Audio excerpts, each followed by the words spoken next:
ප්‍රතිශක්තිකරණ පද්ධතිය ශක්තිමත් කිරීමට, ලේවල සීනි මට්ටම අඩු කිරීමට, ඒ වගේම කොලෙස්ටරෝල් මට්ටම, ඒ කියන්නේ LDL කියන බෑඩ් කොලෙස්ටරෝල් අඩු කරලා ඔයාගේ හදවතේ නිරෝගීතාවය රැකදෙන ලෝකේ තියෙන සුවිශේෂී ආහාරයක්. එහෙම නැත්නම් සුපර් ෆුඩ් එකක් වෙන සුදු ලුණු ගැන තමයි අද මේ වීඩියෝ එකෙන් අපි කතා කරන්න සූදානම් වෙලා ඉන්නේ. සුදු ලුණු කියන්නේ අපි හැමෝම දන්න ආහාරයක්. අපි නිතරම අපේ ආහාරයට මෙන්න මේ සුදු ලුණු එකතු කරගන්නවා. ඉතින් සුදු ලුණු අපේ ආහාරයට එකතු කරගනිමින් අපිට ලැබෙන සෞඛ්‍ය වාසී 10ක් ගැන මේ වීඩියෝ එකෙන් ඔයාලට දැනගන්න පුළුවන්. ඉතින් වීඩියෝ එක අවසන් වෙනකන් අපිත් එක්ක රැඳිලා ඉන්න කියලා ආරාධනා කරනවා. ඒ වගේම වීඩියෝ එක අවසානයේදී මම ඔයාලට කියලා දෙනවා මෙන්න මේ සෞඛ්‍ය වාසී ගන්න නම් ඔයා කොහොමද සුදු ලුණු ආහාරයට එකතු කරගන්න ඕනේ. එහෙම නැත්නම් ආහාරයට ගන්න ඕනේ කොහොමද කියන එක මෙන්න මේ වීඩියෝ එක අවසානයේදී ඔයාලට දැනගන්න හැකියාව ලැබෙනවා. පළවෙනි සෞඛ්‍ය ප්‍රතිලාභය තමයි ඔයාගේ ප්‍රතිශක්තිකරණ පද්ධතිය ශක්තිමත් කරන්න උපකාරී වීම. මෙන්න මේ සුදු ලුණු වල තියෙනවා ඇලිසින් කියලා සංයෝගයක්. මෙන්න මේ සංයෝගයට පුළුවන් ඔයාගේ ප්‍රතිශක්තිකරණ පද්ධතිය ශක්තිමත් කරන්න. එදිනදා ජීවිතයේදී වැළඳෙන උණ, සෙම් ප්‍රතිශාව, බැක්ටීරියල් ආසාදන මෙන්න මේ වගේ රෝගවලට ගොදුරු වීමේ හැකියාව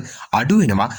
සුදු ලුණු ඒගොල්ලොන්ගේ ආහාරයට එකතු කරගන්න පුද්ගලයන්ගේ. ඒ වගේම රෝගයක් වැළඳුණත් නැවත රිකවරි වෙන්න එහෙම නැත්නම් සුව වෙන්න ගතවන කාලයත් අඩුයි මෙන්න මේ වගේ සුදු ලුණු තමන්ගේ ආහාරයට එකතු කරගන්න පුද්ගලයන්ගේ. දෙවෙනි සෞඛ්‍ය ප්‍රතිලාභය තමයි ඔයාගේ හදවතේ නිරෝගීතාවය පවත්වා ගන්න උපකාරී වීම.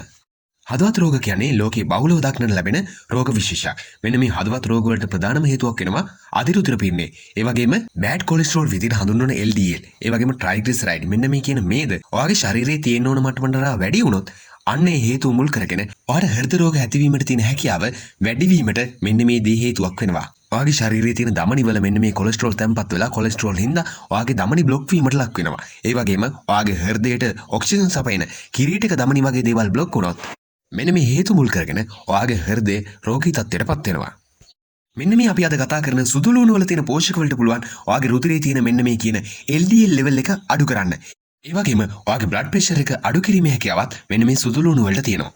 ඉතින් මේ හේතු මුල් කරගෙන ඔයාලට තේරෙනවා ඇති සුදු ලුණු කියන්නේ ඔයාගේ හෘදයේ නිරෝගීතාවය රැක ගන්න උපකාරී වෙන ආහාරයක් කියලා. තුන්වන සෞඛ්‍ය ප්‍රතිලාභය තමයි හොඳ රුධිර සංසරණ පද්ධතිය පවත්වා ගන්න උපකාරී වීම. අපේ ශරීරයේ තියෙන අභ්‍යන්තර අවයව වලට, මොළයට, මාංශ පේශි වලට හොඳ රුධිර සැපයීමක් තියෙනවා කියන එකෙන් අදහස් වෙන්නේ හොඳ ඔක්සිජන් සැපයීමක් වගේම හොඳ පෝෂක සැපයීමක් තියෙනවා කියන එක. අපිට බලමු සුදු ලුණු මේ දෙයට කොහොමද උපකාරී වෙන්නේ කියලා.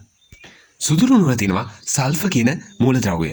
ඇත්තට මේ සල්ප වලින් වෙන්නේ මොන වගේ දෙයක්ද? සල්ප වලින් වෙන්නේ රුධිර වාහිනී රිලැක්ස් කරන එක. ඉතින් ඔයාලට තේරෙනවා ඇති රුධිර වාහිනී රිලැක්ස් වෙනවා කියන්නේ රුධිර වාහිනී වල තියෙන විෂ්කම්භය වැඩි වීමක් සිදු වෙනවා. ඉතින් මෙන්න මේ නිසා ඔයාගේ රුධිර වාහිනී හරහා රුධිරය ගමන් කිරීමේ හැකියාව වැඩි වෙනවා. ඉතින් මෙන්න මේකත් එක්ක ඔයාගේ රුධිර වාහිනී පද්ධතියේ බ්ලඩ් ක්ලොට් එහෙම නැත්නම් රුධිර කැටිති ඇතිවීමේ හැකියාවත් අඩු වෙනවා. ඉතින් මෙන්න මේ හින්දා ඔයාගේ රුධිර වාහිනී පද්ධතිය නිරෝගීව පවත්වා ගැනීමේ හැකියාව වැඩි වෙනවා. ඉතින් මෙන්න මේ කාරණේ හොඳින් පැහැදිලි වෙනවා. ඉතා ඈත අතීතයේ ග්‍රීසිය වගේ රටවල ක්‍රීඩකයන් ක්‍රීඩා කරන්න කලින් සුදු ලුණු ආහාරයට එකතු කරගත්තා කියලා සඳහන් වෙනවා. ඒ මගින් වෙන්නේ රුධිර සංසරණ පද්ධතිය හොඳින් ක්‍රියාත්මක වෙලා වැඩි ශක්තියක් ජනනය කරගැනීමේ හැකියාව වැඩි වීම. හතරවෙනි සෞඛ්‍ය ප්‍රතිලාභය තමයි සුදු ලුණු ඇන්ටිබයොටික් එකක් එහෙම නැත්නම් ප්‍රතිජීවකයක් විදිහට ක්‍රියාත්මක වීම. ප්‍රතිජීවක වලින් කරන්නේ බැක්ටීරියා විනාශ කරලා දාන එක. ඉතින් මේ සුදු ලුණු වලට පුළුවන් බැක්ටීරියා විනාශ කරලා දාන්න. ඊට අමතරව සුදු ලුණු වලට පුළුවන් වෛරස්, දිලීර, ඒ වගේම පැරසයිට්, ඒ කියන්නේ පරපෝෂිතයන් මගින් ඇතිවන රෝග වළක්වන්නත් මෙන්න මේ සුදු ලුණු වලට හැකියාව තියෙනවා. ඒ වගේම මෙන්න මේ සුදු ලුණු ඊට ඈත අතීතේ කන ආශ්‍රිතව ඇති වෙන ආසාදන වලට ප්‍රතිකාරකයක් විදිහට මෙන්න මේ සුදු ලුණු භාවිතා කරලා තියෙනවා. ඉතින් ඔයාලට තේරෙනවා ඇති වර්තමානයේදී ඇන්ටිබයොටික් විදිහට ටැබ්ලට්ස් භාවිතා කරාට ඈත අතීතේ ඇන්ටිබයොටික් ඒ කියන්නේ ප්‍රතිජීවකයක් විදිහට භාවිතා කරලා තියෙන්නේ මෙන්න මේ සුදු ලුණු. පස්වෙනි ප්‍රතිලාභය තමයි ආසාදන තත්ත්ව අඩු කරන්න උපකාරී වෙනවා. මෙන්න මේ ආසාදන තත්ත්ව දීර්ඝ කාලයක් ඔයාගේ ශරීරයේ පැවතුනොත් ඒවා ඔයාගේ ශරීරයට කැන්සර්, ඒ වගේම ආතරයිටිස් මෙන්න මේ වගේ රෝගී තත්ත්ව ඇති කරන්න හේතු වෙනවා. ඉතින් මේ සුදු ලුණු වල තියෙන සංයෝග මගින් මෙන්න මේ ආසාදන තත්ත්ව ඇති කිරීමේ හැකියාව අඩු කරනවා. මේ සඳහා සුදු ලුණු වල ඇන්ටිඔක්සිඩන්ට් තියෙනවා. ඒ වගේම සල්ෆර් කියන සංයෝගය තියෙනවා. ඉතින් මෙන්න මේ කියන ඇන්ටිඔක්සිඩන්ට් උදව් වෙනවා ශරීරයේ තියෙන සෛල වලට සිදුවන හානිය වළක්වන්න. ඉතින් මෙන්න මේ හරහා ආසාදන තත්ත්ව ඒ වගේම ප්‍රදාහ තත්ත්ව අඩු වීම සිදු වෙනවා. මෙන්න මේ ක්‍රියාවලිය වැදගත් වෙනවා. ඔයාගේ ශරීරයේ තියෙන ජොයින්ට්ස් වල ඒ වගේම ටිෂු වල ඒ වගේම අවයව වල ප්‍රදාහ තත්ත්ව වළක්වා ගන්න. ආතරයිටිස් නිසා පීඩාවට පත්වන පුද්ගලයන්ට මෙන්න මේ සුදු ලුණු ලබා දීමෙන් ඒගොල්ලෝගේ වේදනාව අඩු කරන්න හැකියාව තියෙනවා කියලා පරීක්ෂණ මගින් හොයාගෙන තියෙනවා. හයවන සෞඛ්‍ය ප්‍රතිලාභය තමයි මොළේ නිරෝගීතාවය පවත්වා ගැනීමට හැකියාව ලැබීම. මෙන්න මේ මොළය කියන්නේ ආසාදන තත්ත්ව නිසා ඉක්මනින්ම හානියටපත් වෙන්න පුළුවන් ස්ථානයක්.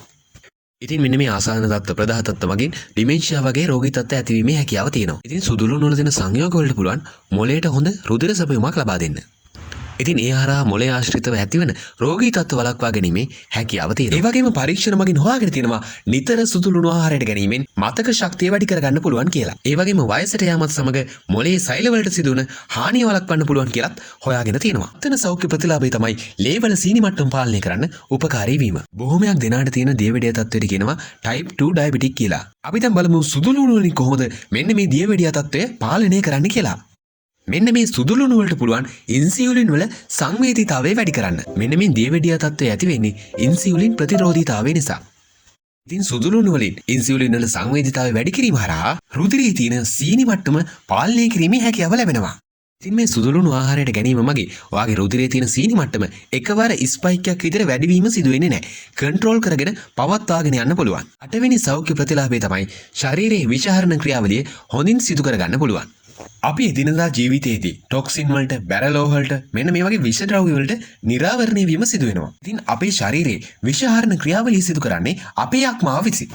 ඉතින් මේ අක්මාවෙන් සිදුවන මේ ක්‍රියාවලියට සහයෝගය දක්වන්න ඒක පහසු කරන්න සුදු ලුණු වල තියෙන මූලද්‍රව්‍යයක් වෙන සල්ප වලට හැකියාව තියෙනවා. 9 වෙනි සෞඛ්‍ය ප්‍රතිලාභය තමයි නිරෝගී සම පවත්වා ගන්න උපකාරී වීම. ඉතින් මේ සම නිරෝගී වෙනවා කියන්නේ පිටතින් විතරක් නෙමෙයි ශාරීරික අභ්‍යන්තරයෙන් පවා සම නිරෝගී වීම වැදගත් වෙනවා. ඉතින් සුදු ලුණු වල තියෙනවා ඇන්ටිබැක්ටීරියල් ප්‍රොපර්ටිස්. ඉතින් මේවට හැකියාව තියෙනවා කුරුල ඇති කරන බැක්ටීරියාවන්ට එරෙහිව සටන් කරන්න. ඉතින් මේ හරහා සමේ කුරුල ඇතිවීම පාලනය කරගන්න පුළුවන්. ඉතින් වයසට යාමත් එක්ක සමේ යම් වෙනස්කම් සිදු වෙනවා. මෙන්න මේ වෙනස්කම් සිදුවීම යම් තාක් දුරට පාලනය කරන්න මෙන්න මේ සුදු ලුණු වල තියෙන ඇන්ටිඔක්සිඩන්ට් වලට හැකියාව තියෙනවා. 10 වෙනි සෞඛ්‍ය ප්‍රතිලාභය තමයි නිරෝගී ජීවිතයක් දීර්ඝ කාලයක් පවත්වා ගැනීමට උපකාරී වීම. ඉතින් අපි කතා කරා වගේ මෙන්න මේ සුදු ලුණු වල තියෙන සංයෝග වගේ ඔයාගේ හදවත නිරෝග කරනවා. ඒ වගේම දියවැඩියා වගේ තත්ත්ව තියෙනවා නම් ඒව නැති කරලා දානවා. ඒ වගේම ආසාදන තත්ත්ව ප්‍රදාහ තත්ත්ව මෙන්න මේ වගේ දේවල් වලින් ඔයාගේ ශරීරය ආරක්ෂා කරන්න උදව් වෙනවා. ඒ වගේම ඔයාගේ ප්‍රතිශක්තිකරණ පද්ධතිය ශක්තිමත් කරනවා. ඉතින් මෙන්න මේ හැම දෙයකින්ම සිදු වෙන්නේ ඔයාගේ ජීවිතය නිරෝගීව පවත්වා ගන්න උපකාරී කිරීම. අපි එහෙනම් බලමු මෙන්න මේ සියලුම ප්‍රතිලාභ ලබා ගන්න සුදු ලුණු වාගේ ආහාරයට කොයි විදිහට එකතු කර ගන්න ඕන කියලා. පරීක්ෂණ වලින් හොයාගෙන තිනවා මෙන්න මේ සුදු ලුණු හිස් බඩ පොඩි ප්‍රමාණයක් ආහාරයට ගැනීමෙන් මෙන්න මේ සෞඛ්‍ය ප්‍රතිලාභ හොඳින් ලබා ගන්න පුළුවන් කියලා. ඉතින් මෙන්න මේ සුදු ලුණු පොඩ්ඩක් තලලා විනාඩි 10ක් විතර තියලා වාගේ ආහාරයට එකතු කර ගන්න පුළුවන් නම් සුදු ලුණු වලින් නිකුත් කරන ඇලිසින් කියන සංයෝගය හොඳින් ලබා ගන්න පුළුවන් කියලා හොයාගෙන තිනවා. ඒ වගේම ඔයාලට මෙන්න මේ සුදු ලුණු සුප් එකකට වගේ වුණත් යොදා ගන්න පුළුවන්. අපි දැන් බලමු සුදු ලුණු ගැනීමෙන් ඔයාලට ඇති කරන හානිකර තත්ත්ව මොනවාද? එහෙම නැත්නම් සයිඩ් ඉෆෙක්ට් මොනවාද කියලා. ප්‍රධාන වශයෙන් ගන්න පුළුවන් බඩෙහි වේදනාවක් ඇති වෙන්න පුළුවන්. උදෑසන හිස් බඩ සුදු ලුණු ආහාරයට ගන්නවා කියන්නේ මෙන්න මේ විදිහේ බඩෙහි වේදනාවක් ඇති වෙන්න පුළුවන්. ඒ වගේම සුදු ලුණු නිතර ආහාරයට ගැනීමෙන් ඔයාගේ මුඛයෙන් දුර්ගන්ධයක් එන්න පුළුවන්. ඒ වගේම සමහර ඖෂධات එක්ක මෙන්න මේ සුදු ලුණු ක්‍රියා කරන්න පුළුවන්. ඒ වගේම මතක තියාගන්න ඕනේ සුදු ලුණු ඕනට වඩා ඔයාගේ ආහාරයට එකතු කරගන්න යන්න එපා. දිනකට ඉතාමත් කුඩා සුදු ලුණු ප්‍රමාණයක් ආහාරයට ගැනීමෙන් මෙන්න මේ මං කියපු සෞඛ්‍ය ප්‍රතිලාභ ඔයාලට ලබා ගන්න පුළුවන්. ඉතින් මං හිතනවා මේ වීඩියෝ එක ඔයාලට ලොකු දැනුමක් ලැබෙන්නේ නැති. ඒ වගේම ඔයා වෙන් කරපු කාලයට හොඳ වටිනාකමක් ලැබෙන්නේ නැති. ඉතින් මේ වගේ වීඩියෝ බලන්න අපිව subscribe කරන්න. ඒ වගේම මේ වීඩියෝ එක තවත් යාළුවෙක්ට බලන්න share කරන්න. එහෙනම් තවත් දවසක හමු වෙමු. ඔයාලා හැමෝටම සුබ දවසක්.